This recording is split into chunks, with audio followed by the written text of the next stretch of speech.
또 우리 총리님께 질문 좀 드려보도록 하겠습니다. 자, 첫 번째 질문입니다. 저희 저자 남평호가 이곳 강서구에서 뿌리를 내리고 큰 정치인으로 성장할 수 있도록 우리 총리님께서 경험을 토대로 조언해 주신다면 어떤 것들이 있을까요?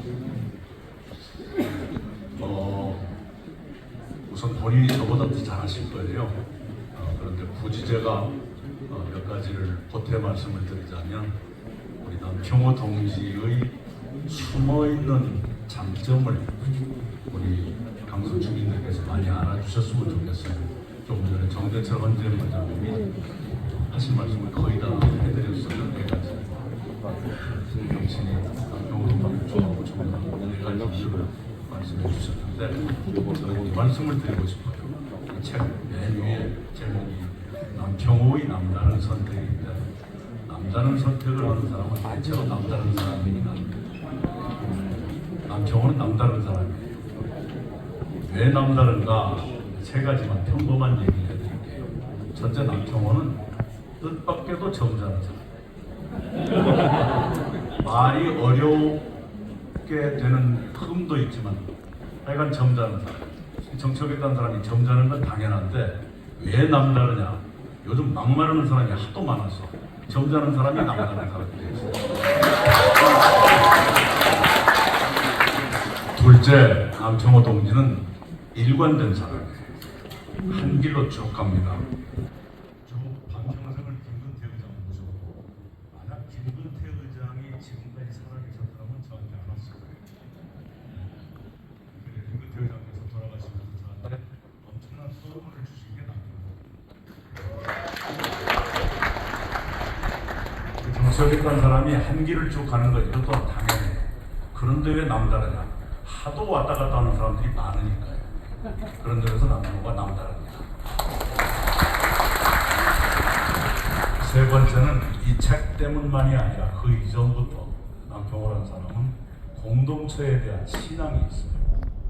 공동체가 해야 될 의무, 사람들이 갖고 있는 부닥치는 문제를 공동체를 통해서 해결해야 한다는 그런 신념이 강한 사람입니다. 요즘에는 아이의 출생부터 양육, 교육, 그리고 어르신의 개호에 이르기까지 이걸 전부 개인의 책임으로 돌리는 그런 풍조가 있어요. 특히 지금 윤석열 정부의 생각이 그겁니다. 그렇게 개인의 책임으로 돌려놓으면 격차가 점점 커지고 불평등이 커지고 점점 더 비참해지는 것이거든요. 이 공동체가 삭막해져요.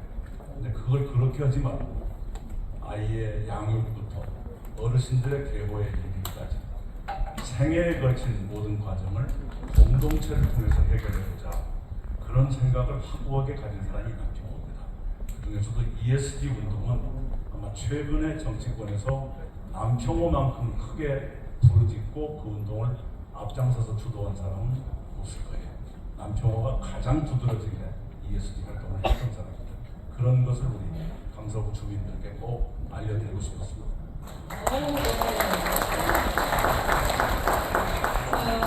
저희가 이렇게 조언을 좀 드려달라고 했는데 오히려 남평호 저자님께서는 이미 준비된 사람이다. 일관돼 있고 의리 있고 그리고 또 ESG 공동체의 담대한 정신을 이미 갖고 있는 사람이다라고 정확하게 또 이렇게 확신해 주셨습니다. 자, 그러면 이제 다음 질문으로 넘어가 보도록 하겠습니다. 자, 남평호님은 저서에서 담대한 공동체를 말하고 있는데요. 이 경제 등 많은 공동체가 무너지고 있는 현 시대에 정치의 역할은 과연 무엇인지 이낙연 총리님은 어떻게 생각하시나요? 우선 공동체 중에서 가장 큰 역할을 할 수 있는 것은 정부입니다. 이 정부가 해야 될 일이 갈수록 커져요. 조금 시간을 여러분이 주신다면 우리 대한민국은 지금 전 세계와 똑같이 대여섯 가지의 위기를 안고 있어요. 그런데 한국은 조금 더 그 위기가 심각해요. 첫 번째가 팬데믹 위기. 코로나는 지금 벗어나고 있지만 전염병은 아직 끝나지 않았고 언제든지 다시 올 수 있다. 이것은 함께 대처하지 않을 수가 없는 것들이에요. 두 번째가 제4차 산업혁명 디지털 전환. 이것은 일자리가 줄어드는 혁명입니다. 이 일을 어떻게 대처할 것인가. 그리고 거기서 생기는 격차의 확대 문제가 있어요. 그런 기술이 발달할수록 격차가 커집니다. 옛날 농경시대보다 훨씬 더 격차가 지금 큰 것처럼 앞으로 더 그럴 거예요. 그 위기. 세 번째가 기후위기 다 하죠. 네 번째가 에너지 전환의 위기, 다섯 번째가 인구위기. 이 네 번째, 다섯 번째 이쪽으로 가면 한국이 가장 심각하다는 걸 여러분이 아실 거예요. 이것 또한 개인의 책임으로 돌리려고 하는 그런 징후가 있는데 개인의 책임으로 돌려서는 절대로 해결이 안 됩니다. 공동체가 나서서 함께 대처해도 될까 말까 해요. 그런데 지금 정부는 작은 정부로 그런 생각에 많이 빠져 있어요. 그런데 그걸 제대로 이해하면 그나마 나을 텐데 뭔가 가다 보니까 일 안 하는 정부 쪽으로 기울어지는 것 같아요. 예. 그러다 보니까 이태원에서 참사가 났다. 태풍이 불었는데 희생자가 마구 늘어나도 속수무책이다. 잼버리를 그렇게 파행으로 했다. 그 다음에 119대 29가 무슨 축구한지 아세요?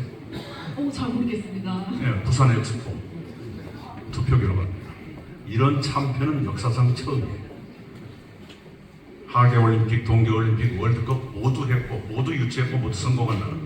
그런데 엑스포 이것은 그렇게 참패를 했단 말이에요. 외국 보도에 나오는 거 보니까 이래 4만 명 모이는 잼버리도 못하는 나라가 2천만 명 모이는 엑스포를 커갔냐? 이렇게 돼 있어요. 이 이미지를 극복하지 않고는 다른 무엇도 우리가 해낼 수가 없습니다.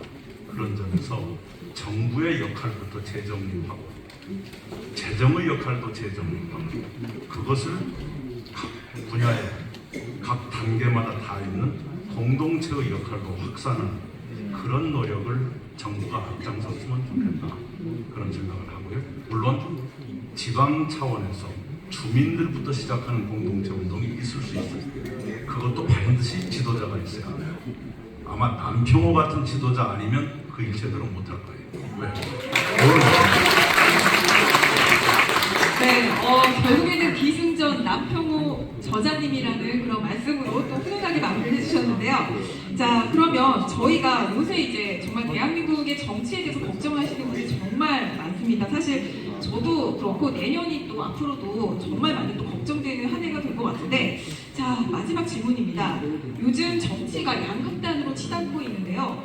사실 특히 정부 여당과 이 거대 야당이 서로 대화도 없고 민주당이 통과시킨 법안은 이 대통령이 거부권을 행사하며 정부 법안은 민주당에서 통과시키지 않다 보니까 이 극단으로 갈 수밖에 없는 상황이 벌어지고 있는데요. 이 총리님께서 생각하시는 해법 있을까요? 예, 참 어렵게 되어 있죠. 요즘에 이제 그런 일이 계속 반복되고 있어요. 국회에서는 의석 많이 가진 당이 일방 통과를 시키고 그것이 정부로 가면 대통령이 거부권을 행사하고 그 국면을 보면 통과도 거부권 행사도 모두 합법적인 겁니다. 그런데 각자가 가진 합법적인 힘을 행사하는 건데 결과는 아무 변화도 없는 거예요.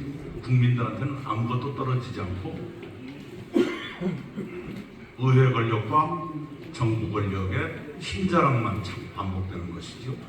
이 일이 계속되면 계속 힘자랑하면서 국민한테는 아무것도 남는 것이 없는 상태가 계속될 거예요. 그 무엇도 생산하지 못하는 불모의 정치, 힘겨루기 정치만 계속될 거예요. 이것을 완화하는 노력이 지금 필요한데 정치 형태를 지금의 상태를 그대로 두면서 각성하십시오, 완화해 주십시오 라고 해서 고쳐질 정도면 진작 고쳤을 거 아니겠어요. 그래서 이제 국민들께서 이런 불모의 정치, 아무것도 달라지지 못하는 이 정치를 부분적으로 수정하는, 기분 같으면 깨뜨리는 그런 결단을 이번에 하셔야 되지 않겠는가. 어떻게 해야 되는가. 정치인들, 아니 국민들이 이렇게 만들어내기는 어려워요. 왜냐하면 정치라는 건 선거를 통해서 틀이 만들어져요. 선거는 주관식 시험이 아니라 객관식 시험입니다. 그렇죠? 답안을 다 가서 투표용지다 쓰는 게 아니에요. 그 중에서 뭔가를 골라내야 됩니다. 그런데 불행하게도 작년 대통령 선거부터 시험 문제가 딱 이렇게 돼 있어요. 다음 중에서 하나를 고르세요. 윤석열, 이재명 그렇게 돼 있어요. 지금도 그 시험 문제가 그대로예요. 이대로 가면 내년 총선거도 그 시험 문제가 3년째 똑같이 나와요. 그런데 많은 국민들은 이 시험 문제 답이 없는 것 같은데요, 이래.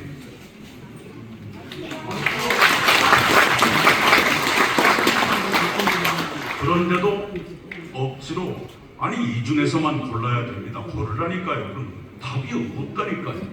그렇게 싸울 겁니까? 그래서 이 답은 어떠세요? 하는 제3의 답을 제시하고 그렇게 해서 골라주십시오. 이런 방법을 할 수밖에 없지 않느냐 이 얘기예요.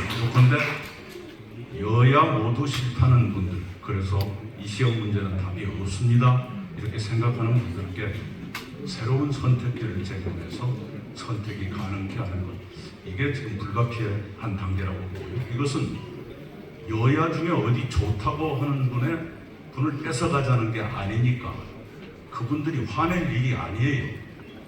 오히려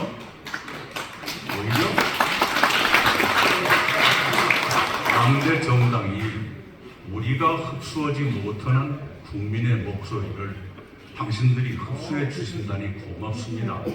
이래야 되는 것이 아닌가요? 그런데 뒤집다 욕부터 시작하는 거예요. 그렇게 해서 해결될 일이 아니지 않습니까? 뺏기는 것 때문에 그런다면 뺏기지 않기 위해서 더 노력하면 될 건데 그 노력은 안 하고 자꾸 욕부터 하고 선택을 봉쇄해야만 수명이 유지된다, 기득권이 유지된다 그러면 그건 아주 곤란한 상태 아니겠습니까? 그래서 정답 없는 시험지에 또 다른 답안을 하나 올려놓는 노력을 함께 할 단계가 됐다. 그것이 국가를 위해서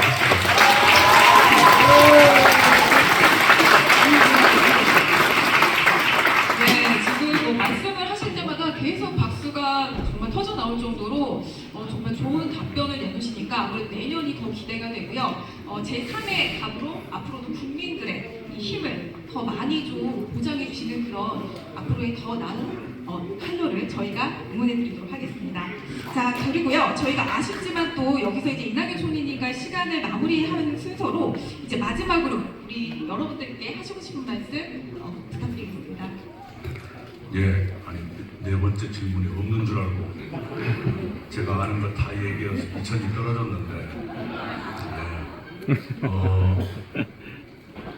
우리 강서에서도 그동안에 여러분이 주민들께서 익숙해 있던 그런 선택 말고 지금이 답답하고 절망적이라고 생각하시면 선택을 한번 바꿔보시는 것은 어떤가.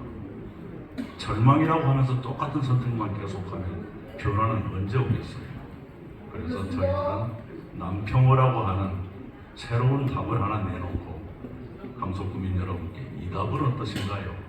하고 지금 말씀을 드리고 있는 거거든요. 한번 더 생각해